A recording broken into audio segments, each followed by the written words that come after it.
عباس عراقچی ایک بار پھر اسلام آباد میں موجود ہیں، اور یہ کوئی چائے پینے نہیں رکے تھے، نہیں بلکہ پاکستانی حکام کے ساتھ ایک انتہائی اہم میٹنگ ہونے والی تھی۔ سفارت کاری کا نام سنتے ہی ذہن میں کیا آتا ہے؟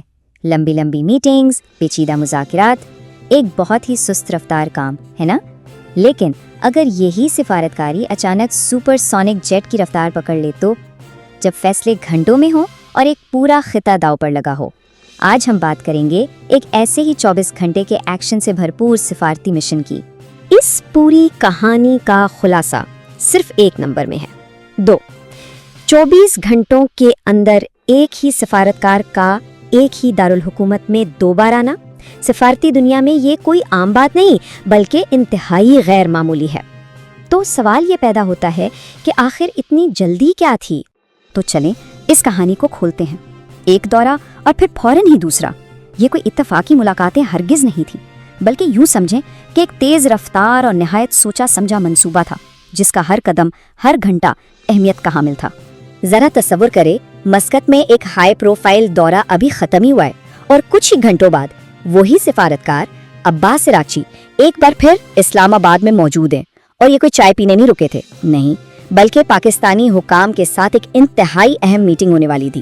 اس دن کی رفتار کو ذرا محسوس تو کریں۔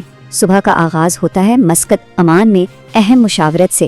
دوپہر ہوتے ہوتے خطے کے کئی ممالک کے ساتھ ٹیلی فون پر رابطے مکمل ہو چکے ہیں۔ شام کو وہی سفارتکار دوبارہ اسلام آباد پہنچتے ہیں، اور رات ہونے تک دن بھر کی تمام بھاگ دوڑ اور بات چیت کا نچوڑ پاکستانی حکام کے سامنے پیش کر دیا جاتا ہے۔ یہ روایتی سست رفتار ڈپلومیسی نہیں، یہ تو ایک ڈپلومیٹک اسپرنٹ تھی۔ اچھا، تو اس تیز رفتار کھیل میں کھلاڑی کون کون تھے؟ یعنی کون سے ممالک اور کون سی شخصیات اس پورے مشن کا حصہ تھیں؟ آئیے دیکھتے ہیں۔ اس کہانی کے مرکز میں تو تھے ایرانی وزیر خارجہ عباس عراقچی۔ میزبان ملک تھا پاکستان، جہاں یہ سب کچھ ہو رہا تھا۔ مشن کا نقطہ آغاز تھا عمان، لیکن اہم بات یہ ہے کہ اس کا دائرہ کار صرف ان 3 جگہوں تک محدود نہیں تھا، بلکہ ٹیلی فون کے ذریعے خطے کے کئی دوسرے ممالک کو بھی اس میں شامل کیا گیا تھا۔ ٹھیک ہے، تو ہم نے یہ تو دیکھ لیا کہ کیا ہوا اور کون کون شامل تھا، لیکن سب سے بڑا سوال آخر کیوں؟ اس ساری بھاگ دوڑ، ان 24 گھنٹوں کی محنت کا مقصد کیا تھا؟ دیکھیں، اس دوسرے دورے کا مقصد بہت صاف اور سیدھا تھا۔ وہ مقصد تھا دن بھر کی گئی بات چیت اور مشاورت کے نتائج کو ذاتی طور پر پیش کرنا۔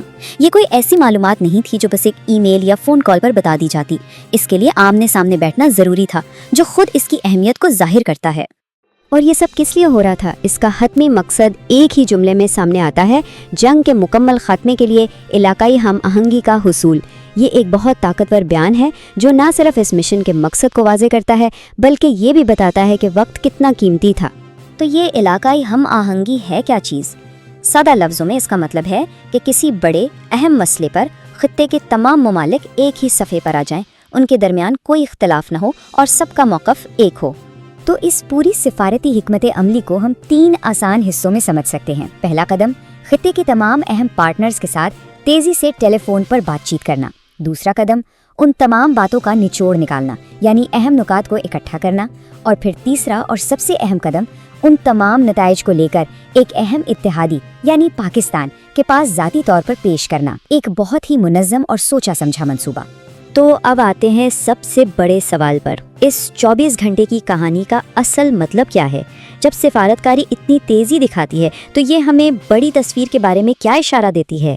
یہ سمجھنا بہت ضروری ہے کہ یہ صرف ایک میٹنگ نہیں تھی، نہیں، یہ دراصل ایک بہت بڑی مربوط علاقائی کوشش کا خلاصہ تھا جو سب کے سامنے لایا جا رہا تھا۔ یہ اس بات کا ثبوت تھا کہ امن کے لیے سب مل کر کام کرنے کو تیار ہیں۔ تو آخر میں یہی سوال ذہن میں آتا ہے کہ جب ڈپلومیسی اچانک اتنی تیز رفتار ہو جائے تو یہ کس بات کا اشارہ ہے؟ کیا یہ اس بات کی علامت ہے کہ صورتحال بہت زیادہ نازک ہے، یا پھر یہ امن کی شدید اور فوری ضرورت کو ظاہر کرتا ہے، یا شاید یہ ایک نئے، زیادہ تیز اور متحرک سفارتی دور کا آغاز ہے؟ اس کا جواب تو شاید وقت ہی دے گا۔